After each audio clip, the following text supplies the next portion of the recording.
अस्सलाम वालेकुम नाज़रीन, प्रोग्राम मास्टर क्लास कन्वर्सेशंस के एक नए एक्साइटिंग एपिसोड के साथ मैं हूं आपका मेज़बान दानियल हुसैन। नाज़रीन, जैसा कि आप लोगों को मालूम है कि अक्टूबर का महीना चल रहा है और इंटरनेशनली अक्टूबर के महीने की सिग्निफिकेंस ये है कि ये ब्रेस्ट कैंसर की अवेयरनेस के हवाले से इस महीने को मनाया जाता है। तो इस हवाले से हमारे साथ स्टूडियो में आज मौजूद हैं डॉक्टर कंदील फातिमा साहिबा, जिनसे हम ब्रेस्ट कैंसर के अवेयरनेस के हवाले से और ये क्या है और इसको किस तरीके से क्योर किया जा सकता है उस हवाले से बात करेंगे। Welcome to master class conversation ma'am. Thank you. अच्छा, सबसे पहले जैसा कि आपको मालूम है जो आज हमारा टॉपिक है ब्रेस्ट कैंसर, क्या चीज़ है ये ब्रीफली हमारी ऑडियंस को बताइएगा।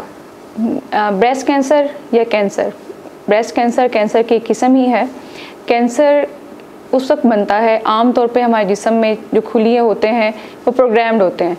जब भी अनप्रोग्राम्ड उनकी ऑटोमेशन स्टार्ट हो जाती है, यानी कि जब खुलिये खुद से ही बागी हो जाते हैं आम जिस्म के सिस्टम से, तो वो रैपिडली डिवाइड करेंगे, अपनी मर्ज़ी से कहीं भी स्प्रेड कर जाएंगे, फैलना शुरू कर दें तो एक नासूर या कैंसर की शक्ल ले लेते हैं। अगर वो यही अलामात जो है छाती में आए तो इसको हम ब्रेस्ट कैंसर कहते हैं। ठीक हो गया मैडम। अच्छा, इब्तदाई क्या अलामात होती हैं, आप किस तरीके से डायग्नोस करते हैं? इवन जो हमारी माएँ और बहनें घर में मौजूद हैं वो किस तरीके से इब्तदाई तौर पे अपनी बॉडी के साथ या कोई ऐसी जो अलामात हो जिनको देखते हुए वो इसको कर सकती हैं कि माइट भी हमारे साथ ये इशू होने जा रहा है? To be very simple, normal से हटके कोई भी आप गैर मामूली तब्दीली महसूस करना, इसको हम कैंसर की अलामात समझ सकते हैं। मोस्ट कॉमन जो है उसमें है कि जिस्म के या छाती के किसी भी हिस्से में गिल्टी का नमूदार होना, बगल में गिल्टी का नमूदार होना, निप्पल के अंदर कोई तब्दीली, उससे किसी रतूबत, ख़ास तौर पे खूनी रतूबत का इखराज या निप्पल का अंदर को चले जाना, छाती की ऊपर वाली जिल्द की तब्दीली या कमर में दर्द होना, भूख का ना लगना, ये सारी अलामत जो हैं वो ब्रेस्ट कैंसर की अलामत में शामिल हैं। जी, तो नाज़रीन ये बड़े इंपॉर्टेंट पॉइंट्स हैं और जो भी हमारी ख़वातीन ये प्रोग्राम देख रही हैं इन चीज़ों को थॉरली, और मैडम ये बता दें हमारी ऑडियंस को कितने अरसे के बाद इन चीज़ों को अपनी बॉडी के अंदर बंदे को खुद भी इसको ऑब्ज़र्व करना चाहिए? एज सच डिफाइंड तो नहीं है, लेकिन अगर इसको हम सेगमेंट्स में डिवाइड करते हैं। आम तौर पे जो कि नॉर्मल ख़वातीन है 40 साल के बाद हर खातून को अपनी छाती को हर महीने मुआयना करना चाहिए। चारों अतराफ में अपनी छाती को हर महीने एक दफ़ा उंगली के पोरों से चेक करें। या वो ख़वातीन जिनके ख़ानदान में पहले से ब्रेस्ट कैंसर मौजूद है, जैसे कि किसी की फुफ्फो को है, वालदा को हो सकता है, तो उनको चाहिए कि वो अर्ली एज से ये स्टार्ट कर दें। और ये इसके लिए ये होता है कि आप ख़ुद से मुआयना करें हर माहवारी में, या 40 साल के बाद हर साल मैमोग्राफी करवाएं। अच्छा मैडम, ये बताइएगा जैसे आपने बताया कि फुप्पो को है, अम्मी को है या किसी भी, इसका मतलब ये है कि जो ये बीमारी है ये जीन्स के साथ ट्रांसफ़र करती है? ये जेनेटिक भी है जी, मोस्टली जेनेटिक होती है, लेकिन इसका ओरिजिन जीन से है और समटाइम्स हमें कोई इसकी पैथोलॉजी या कोई कॉज नहीं भी, इडियोपैथिक भी हो सकती है ये। और इसको डायग्नोस करने का जो तरीका वो बताया आपने मैमोग्राफी के थ्रू? हाँ जी, सबसे पहले तो ये है कि अलामात हो सकती हैं जैसे छाती में गिल्टी का नमूदार होना, निप्पल का अंदर का धंस जाना, या रतूबत का इखराज निप्पल से, या बगल में भी गिल्टी, ये भी इसके अलामात में शामिल है। लेकिन इसके अलावा जो है, क्वेश्चन मुझे भूल गए, दोबारा बता दें क्वेश्चन क्या था? मैं ये कह रहा था कि डायग्नोसिस के लिए मैमोग्राफी है, या फिर जैसे आपको कोई गिल्टी का एहसास होता है या कोई भी इवन दर्द का एहसास होना छाती में, वो भी इसके अलामात में शामिल है, तो अपने करीबी डॉक्टर को आप रुजू कर सकते हैं। अच्छा, नॉर्मली अभी जो भी ऑडियंस हमें देख रही होगी, मैमोग्राफी कुछ लोगों के लिए एक नया वर्ड होगा। एक तो इसको आप सिंपल वे में एक्सप्लेन कर दें, और दूसरी ये बात कि ये मैमोग्राफी का जो टेस्ट है वो एक एस्टिमेटेड कितने का हो जाता है? क्योंकि हमारी जो लोग हैं वो सबसे पहले ये आ जाते हैं यार ये बहुत महंगा टेस्ट ना हो, तो एस्टिमेटेड कितने का ये हो जाता है? और कहाँ से, मतलब गवर्नमेंट इदारों में भी ज़ाहिर है इस तरह की फैसिलिटीज़ मौजूद हैं, तो किस तरीके से हम मोटिवेट कर सकते हैं अपने लोगों को, अपनी ख़वातीन को, कि वो इसका ये टेस्ट रेगुलर बेसिस पे करवाएं? देखिए, बात ये है कि मैमोग्राफी के साथ साथ मैं एडिशन करती चलूँ कि अल्ट्रासाउंड भी होता है। 40 साल से पहले हम अल्ट्रासाउंड को प्रेफर करते हैं। और अल्ट्रासाउंड तो हर जगह ही अवेलेबल है अल्ट्रासाउंड, और ये इसकी नॉमिनल सी फ़ी होती है, और आपके पास जो बिल्कुल ही नॉन अफोर्डिंग होते हैं गवर्नमेंट सेटअप में स्पेशली उनके लिए स्पेशल डिस्काउंट होता है। मतलब किसी भी वो अप्रोच करके या AMS से मिलके वो फ्री ऑफ कॉस्ट भी हो जाता है।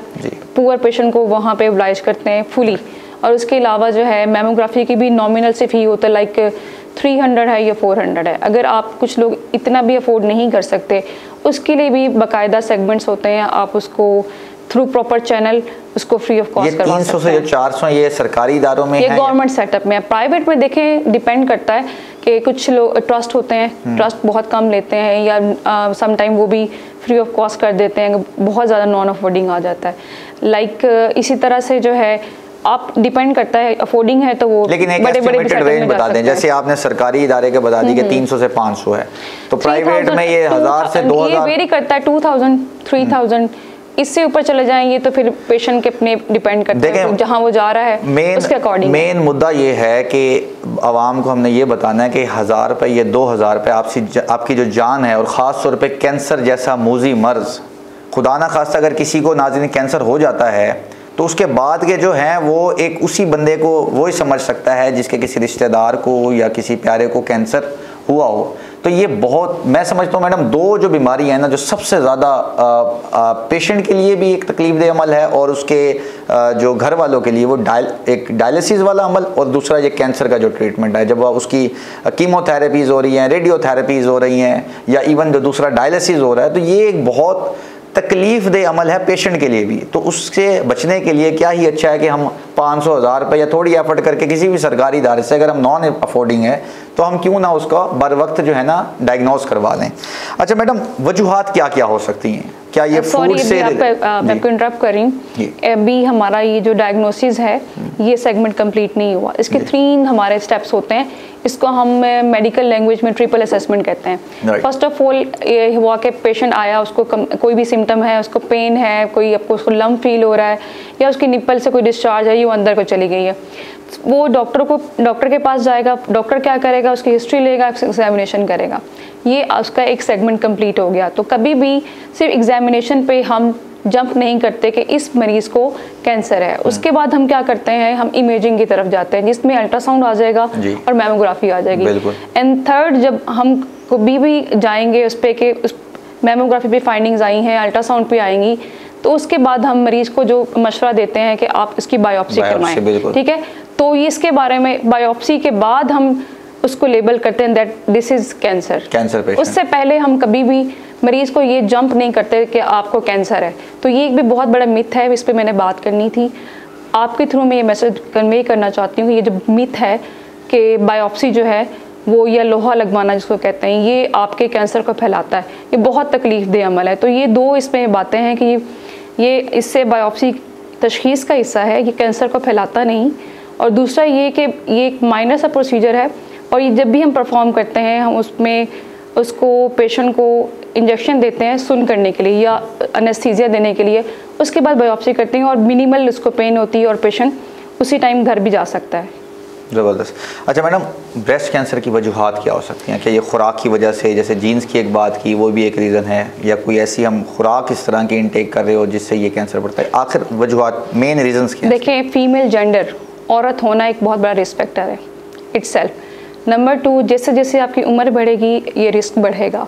नंबर 3, जितना एस्ट्रोजन एक्सपोजर ज़्यादा होगा, जैसे कि ख़वातीन जिनकी माहवारी उनको जल्दी उम्र में आती है और वो हार्मोनल तरीके इस्तेमाल करती हैं वक्फे के लिए, अपनी प्रेगनेंसी को डिले करने के लिए, तो और कुछ ख़वातीन जो बच्चे पैदा नहीं कर पाती या जिनके कुदरती तौर पे नहीं होते या फैमिली प्लानिंग करती हैं, इनको हम नली पैरस कहते हैं, उनमें रिस्क ज़्यादा होता है। जो अपनी बच्चों को फीड नहीं करवाती, बच्चे लेट पैदा होते हैं उनके, या और उनकी माहवारी लेट जाके बंद होती है। नॉर्मल जो हमारा टाइम पीरियड है वो अराउंड अबाउट 50s। कुछ औरतें हैं जिनके 55 से भी अबव चले जाएंगे, तो उनमें जो है हार्मोनल एक्सपोजर ज़्यादा होगा, तो उनमें भी ब्रेस्ट कैंसर का रिस्क ज़्यादा होगा। और कुछ में हमें कोई कॉज भी नहीं मिलती, कुछ फैमिली में रन करते हैं, किसी की फुफ्फो को है, दादों को है, मदर को होता है तो वो बेटी को भी हो जाता है। इसी तरह से कुछ सिंड्रोम्स होती हैं जिनको हम हेरिडिटरी कहते हैं, यानी कि लाइक किसी को आंत का कैंसर है तो उसके साथ उसके जो जीन्स है वो ब्रेस्ट कैंसर को भी रिप्रेजेंट करेगा। एग्जैक्टली। अच्छा मैडम, हमने वजूहात की भी बात कर ली और हमने इलामात की भी बात कर ली, अब इलाज की तरफ आते हैं। किस तरीके से क्या प्रोसीजर है और किस तरीके से आप स्टेप बाय स्टेप इसके जो है इलाज को लेकर चलते हैं?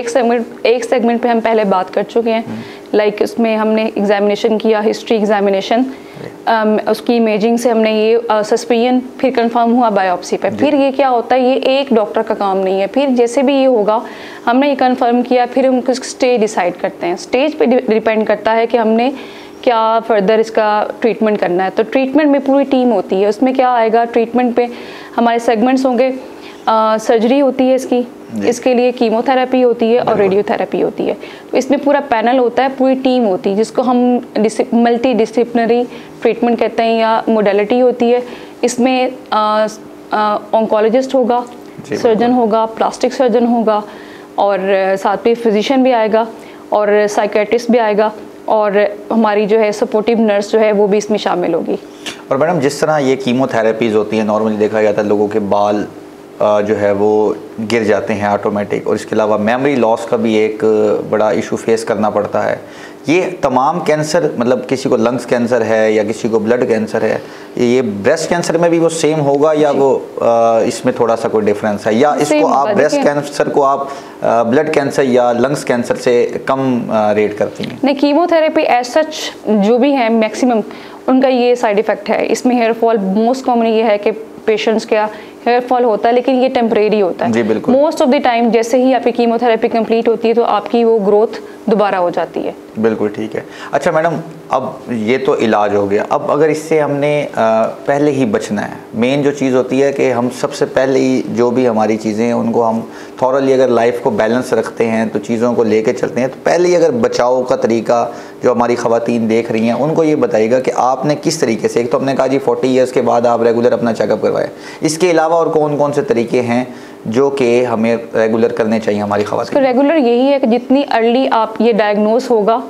Early diagnosis is the key to success. और ये है कि आप अपना सेल्फ एग्जामिनेशन करें, और ये है कि आजकल जैसे ट्रेंड है कि कॉन्ट्रासेप्शन का यूज़ है और औरतें बच्चे पैदा नहीं कर रही, अपने बच्चों को ब्रेस्ट फीडिंग नहीं करवा रही, ये बहुत बड़ा रिस्क फैक्टर है। तो ये नहीं कि यानी कि आप नेचर के अगेंस्ट जाएंगे तो वो आपको प्रॉब्लम फेस करनी पड़ेगी। ये बेसिक। दूसरा इसका लिंक है मोटापे के साथ।